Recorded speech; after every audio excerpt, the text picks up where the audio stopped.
I want to apologize for not sitting my ass in that seat, okay? Because I was there and I should have sat down. I should have just sat in the seat, no matter if I felt like, you know, the visual wasn't clear, or, you know, they said my music wasn't going to be right, or whatever it was, you know what I'm saying? I think that more so than anything, people wanted me to sit. Be present, even though they didn't know that I was present. Right. But can you why it might have appeared that you weren't present though? What was going on behind? Because I want people, and even with what was going on behind, there's so many components that come into play that, you know, the average person is not aware of. They got to get the light, they got to make sure the sound, and you're going back and forth with the audio. Myself, am I hearing too much of DJ? Am I hearing more of my people?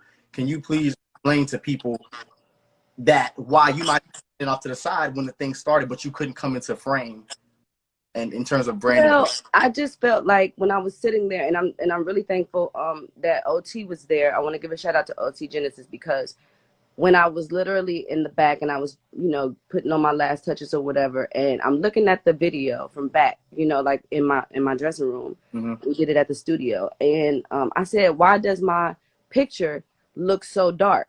Right.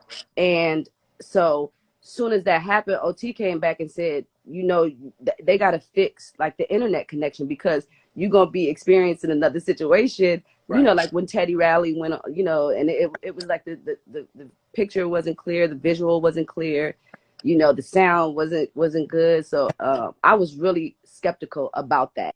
Right. Skeptical about that. I was just like, I don't want to go on and they not see me, and I'm looking blurry. The connection is not right and everything like that. I said, y'all need to fix that first, and then I'm gonna go out there. And then it turned into a thing where it was like, okay, well, the sound that we had originally discussed was gonna be, you know, the sound. They said that they couldn't have that sound anymore, so I had to use some, you know, Beats by Dre headphones. And I was just like, that's just like going on stage and you got to use some, you know, like a little ear pod or whatever. And I was just like, okay, that ain't gonna be right. But I was like, forget it. I said, just let me go ahead, you know, and give me the ear pods, and then I'm gonna just go on like that. And then I went on, and yeah, I was you know, I wear my heart on my sleeve. I'm Keisha Cole. I'm, you know what I'm saying? Like, people know that I wear my heart on my sleeve. Like, that's just the bottom line. That's the type of person I am. Right. But once I got there and I sat in the seat and we said we was, you know, I just wanted to hurry up and start. And it wasn't until like the third song where I had to pull back and say, you know what?